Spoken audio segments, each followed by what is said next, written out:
শুক্রবার সকাল থেকেই কড়া নিরাপত্তার মধ্য দিয়ে উচ্চ মাধ্যমিক পরীক্ষার্থীরা বিভিন্ন পরীক্ষা কেন্দ্রে প্রবেশ করার দৃশ্য উঠে আসলো জলপাইগুড়িতে।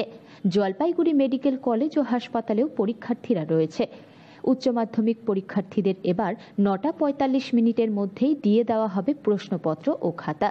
পরীক্ষার জন্য সময় দেওয়া হবে মোট ৩ ঘন্টা ১৫ মিনিট। শুক্রবার থেকে শুরু হয়েছে এবছরের উচ্চ মাধ্যমিক পরীক্ষা। ১৬ই ফেব্রুয়ারি শুক্রবার থেকে শুরু হয়েছে উচ্চ মাধ্যমিক পরীক্ষা, চলবে ২৯শে ফেব্রুয়ারি পর্যন্ত।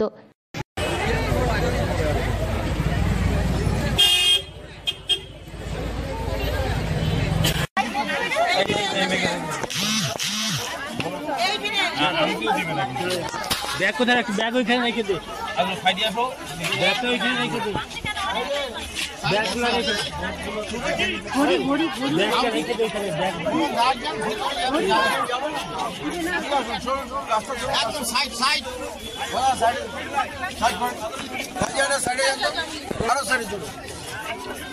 নমস্কার, আমি অঞ্জন দাস, উচ্চ মাধ্যমিক পরীক্ষার জয়েন্ট কনভেনার, জলপাইগুড়ি ডিস্ট্রিক্ট।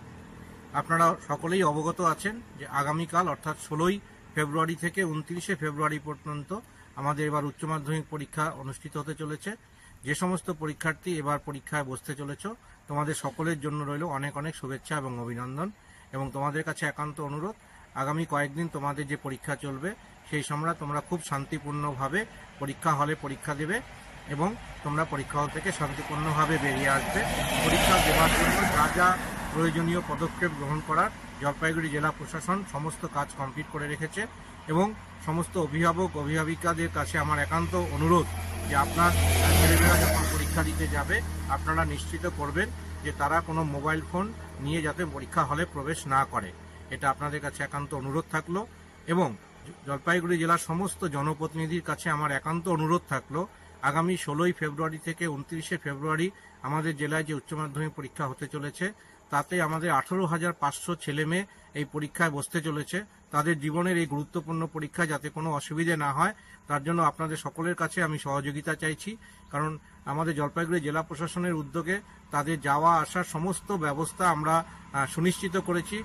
যদিও এর বাইরে কোনো জায়গায় কোনো রকম অসুবিধা হয়ে থাকে, আপনারা অঞ্চল স্তর থেকে শুরু করে ব্লক এবং জেলা স্তরে ছাত্রছাত্রীদের পরীক্ষা দিতে যাওয়া আসার যাতে কোনো রকম অসুবিধা না হয় সেই ব্যাপারটা আপনারা একটু গুরুত্ব সহকারে দেখবেন।